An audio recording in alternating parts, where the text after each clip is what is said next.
Hello students, welcome to digital classes of Malla Reddy Memorial School. Now we are going to discuss the topic from laws of motion, that is Newton's second law of motion, right? Now there some boys went for playing in the ground. They found that a big stone in middle of the playground. Because of that big stone, they are unable to play. One boy went to push the stone.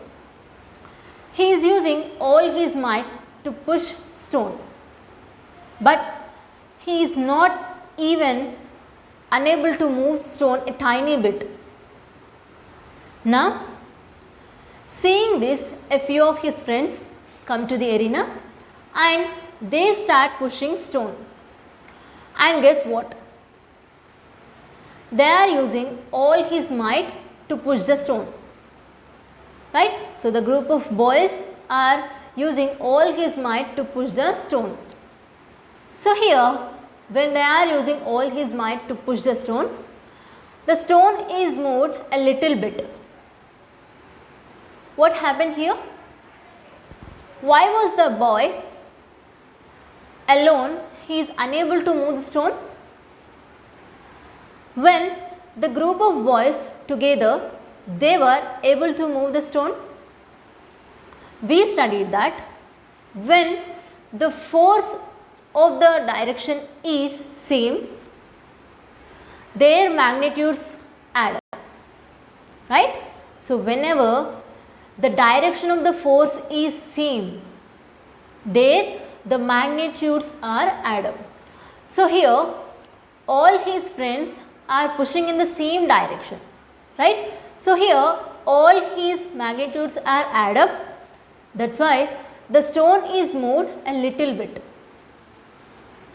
So, whenever the group of boys are pushing the stone together, there the magnitude is greater than the magnitude of the force applied by the boy alone, right?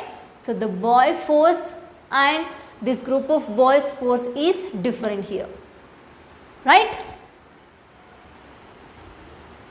Recall from Newton's first law that force is caused to change in state of motion of an object. We had seen that when we need to move one object, there we need to apply some force, or to stop moving object, there we need to apply force, right? So, but any force is not enough. Even when the boy was pushing alone, he applies some force on the stone, but he is not able to change the state of motion of stone. So, we can say that change in state of motion is directly proportional to magnitude of the force, right? So, we can say that the change in state of motion is directly proportional to the magnitude of the force. Okay. So, when the magnitude is greater, then the motion of the object is changes. So, it not just depend on any force, it just depends on the magnitude of the force, right?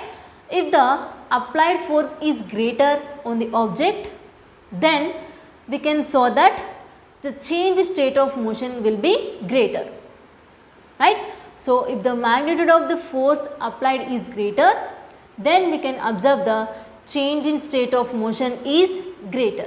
So, that is why we can say that change in state of motion is directly proportional to the force. Okay. Now, what exactly change in state of motion? Well, we have seen we could make a moving object stop, or we could make a resting object move. That is, we could change velocity of an object. Suppose if the object is at rest, its velocity is 0, right? So to make the object move, we have to give some velocity to the object. So maybe if the object is in motion, it has some velocity. To make the velocity 0, there we have to stop the object, right? So hence we can say that change in state of motion implies change in velocity, right? So change in state of motion implies change in velocity, and we know change in state of motion is directly proportional to force, right? So here the change in state of motion is directly proportional to change in velocity. So we can write change in velocity is directly proportional to force, right? So change in velocity is also directly proportional to force. Further, we know momentum equals to mass into velocity, right? So we know momentum equals to mass into velocity. So any change in velocity could make a change in momentum as well. So if the velocity changes, momentum is also changes. So we can say that change in velocity would implies change in momentum, and we know change in velocity is directly proportional to force, right? So change in velocity is directly proportional to force. So then change in momentum is also directly proportional to force, right? If the change in velocity is directly proportional to force, then change in momentum also directly proportional to force, right? So here further, the boys are pushing the stone in this direction. So the stone is also moving in this direction, right? So they are applying the force in this direction. The stone is also moving in this direction only. So we can say that direction of motion is in line with the direction of force, right? So direction of force, direction of motion is in line with the direction of motion, okay? In which direction will give the force, in that direction only the object will move.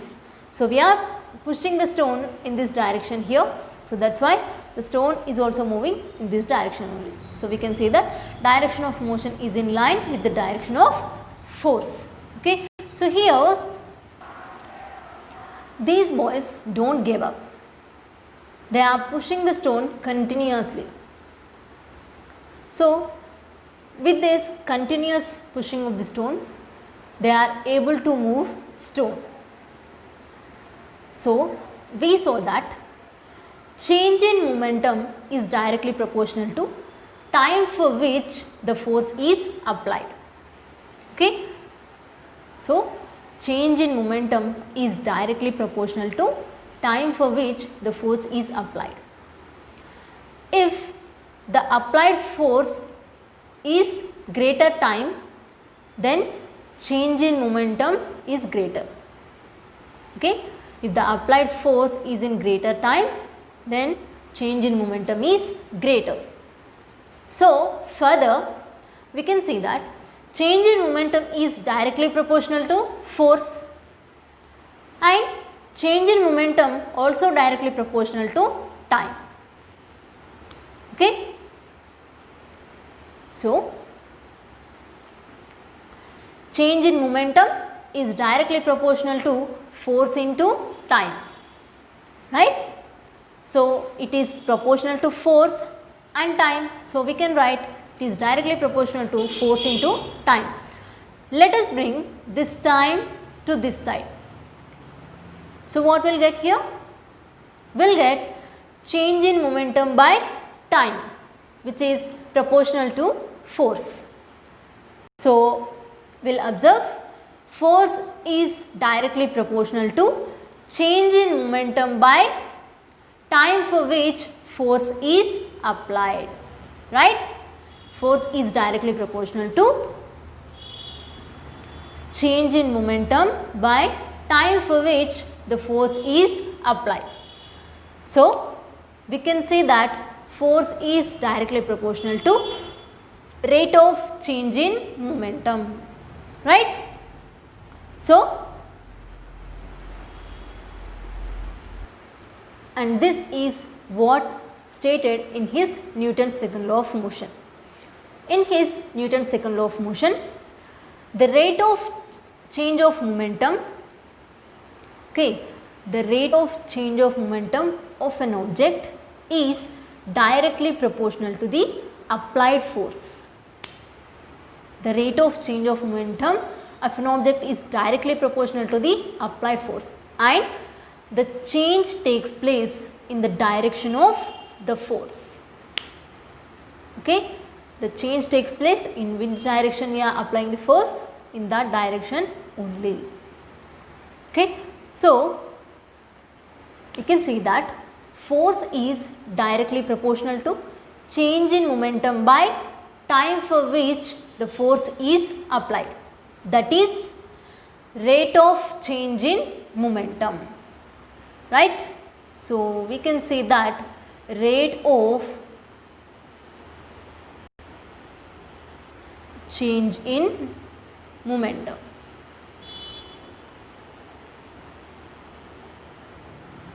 Okay, so here take an object of mass m and let us apply the force continuously for time t on that object. Okay, so here we have to apply the force on this object at time t continuously. Now let us find the force. We know that is time equals to t. Okay, so here so we need to find change in momentum. Okay, here we need to find change in momentum. Because of the force applied on the object, its initial velocity is changed from u to v. So that is here the initial velocity is u and final velocity is v. Here we are applying the force continuously. So that is why its initial velocity is changed from u to v. So we know initial momentum equals to m into u and final momentum equals to m into v. So change in momentum equals to final momentum minus initial momentum. Here we need to find change in momentum. That is why we are taking here final momentum minus initial momentum. So here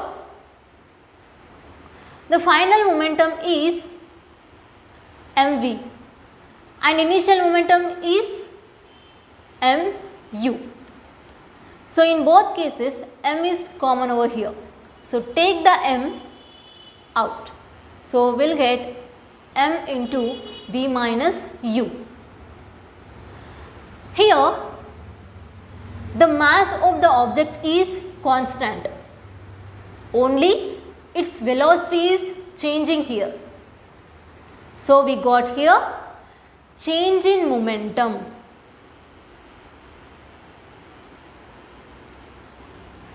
We know the symbol of momentum is p. So the change in momentum is m into v minus u. Right? Remember that mass of the object is constant, just its velocity is changing here. Now let us replace m into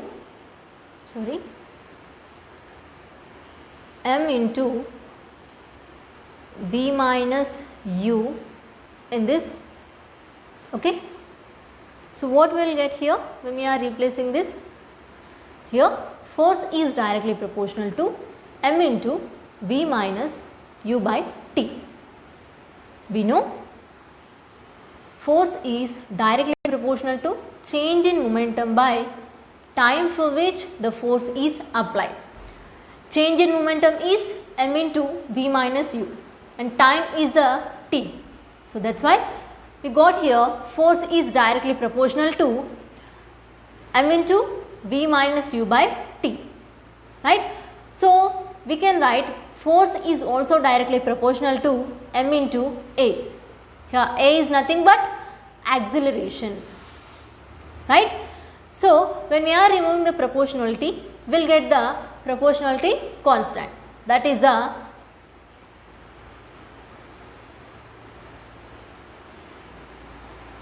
so here we will get F is equals to K into M A. K is the proportionality constant. So here the unit of force in such a manner that is K equals to 1. So we will get force equals to M A, nothing but F equals to M A. So here how exactly unit of force is defined? Well, 1 unit of force is the amount of force that produces an acceleration of 1 meter per second square in an object of 1 kg mass. Here, if the mass of the object is 1 kg, when there is no force is applied on the object, that means the force is equals to 0. So here there is no unit force acting on the object, right. So there the acceleration will be 0. So the net force acting on the object will be 0. So when we are applying the start force here 1 unit, when the mass of the object is 1 kg, here we can say that the acceleration is 1 meter per second square, right. When we are starting the application of force 1 unit, when the mass of the object is 1 kg, so there the acceleration is 1 meter per second square. So on the application of 1 unit of force, the velocity of the object changes by 1 meter per second square in 1 second. Okay. So the 1 unit of force, the velocity of the object changes by 1 meter per second square in 1 second. So what is the SI units of force? We know force is equals to M A, right. That means mass into acceleration. So SI unit of mass we need to take and SI unit of acceleration we need to take. So we know SI unit of mass is kg and SI unit of acceleration is meter per second square. So we have to apply these two SI units in this equation. So here F equals to kg into meter per second square. Now we have to apply a special term in physics that we have for this kg into meter per second square, that is Newton. Okay, for this kg into meter per second square we have a special term that is a Newton. So here Newtons is equals to kg into meter per second square. So we can say that Newton's second law of motion, the rate of change of momentum of an object is directly proportional to the applied force and the change takes place in the direction of the force. So force is equals to ma. This is the Newton's second law of motion, right. Thank you.